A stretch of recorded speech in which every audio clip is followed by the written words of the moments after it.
ప్రేమకు కళ్ళు లేవు, పళ్ళు లేకపోయినా పర్వాలేదు. వయసుతో అస్సలు పనే లేదు అనిపిస్తోంది. తనకంటే ఏకంగా 20 ఏళ్లు పెద్దదైన, నలుగురు పిల్లల తల్లైన 50 ఏళ్ల ప్రియురాలి కోసం ఓ 30 ఏళ్ల యువకుడు ఏకంగా 200 అడుగుల ఎత్తునున్న మొబైల్ టవర్ ఎక్కి నానా హంగామా చేశాడు. ప్రియురాలుపై అలిగి ఆమెను చూడాలంటూ సినిమా ఫక్కీలో ఓ రాత్రంతా టవర్ పైనే గడిపిన వింత ప్రేమికుడి కథ యూపీ సరిహద్దుల్లో జరిగింది.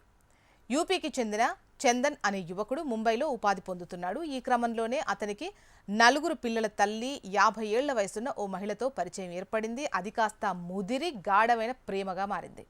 అయితే గత కొన్ని రోజులుగా సదరు ప్రియురాలు చందన్ ఫోన్ ఎత్తడం లేదట. దీంతో తట్టుకోలేకపోయిన రోమియో ముంబై నుంచి నేరుగా ప్రియురాలి స్వగ్రామానికి పరుగు పెట్టాడు. అక్కడ కూడా ఆమె ముఖం చాటేయడంతో తీవ్ర మనస్తాపానికి గురయ్యాడు. ఇక్కడ చందన్ ఒక ఊహించని స్కెచ్ వేశాడు. గ్రామంలో ఉన్న 200 అడుగుల మొబైల్ టవర్ ఎక్కేశాడు. అంతటితో ఆగకుండా మొబైల్ తీసి పోలీసులకు ఫోన్ కూడా చేశాడు. సార్, నేను టవర్ చివరన ఉన్నాను, నా ప్రియురాల్ని ఇక్కడికి పిలిపించకపోతే దూకేస్తా అంటూ పోలీసులకే మైండ్ బ్లాంక్ అయ్యేలా సమాచారం ఇచ్చాడు. పోలీసులు హుటాహుటిన ఘటనాస్థలికి చేరుకున్నారు.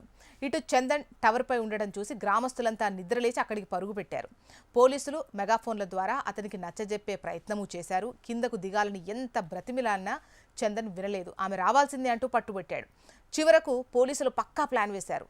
నువ్వు కిందకు దిగు, నీ ప్రియురాల్ని పిలిపించి మీ ఇద్దరిని మాట్లాడిస్తామంటూ గట్టిగా హామీ ఇచ్చారు.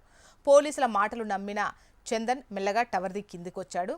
కిందకు అడుగు పెట్టగానే పోలీసులు అదుపులోకి తీసేసుకున్నారు. శాంతి భద్రతలకు విఘాతం కలిగించడం, ఆత్మహత్య యత్నం కింద కేసు నమోదు చేసి స్టేషన్కు తీసుకెళ్లారు. ప్రేమించడం తప్పు కాదు బాబు, కానీ ఇలా అర్ధరాత్రి టవర్లెక్కి ఊరి జనాన్ని, పోలీసులను ఉరుకులు పరుగులు పెట్టించడం ఏంటయ్యా అంటూ పోలీసులు అతనికి కౌన్సిలింగ్ ఇస్తున్నారు.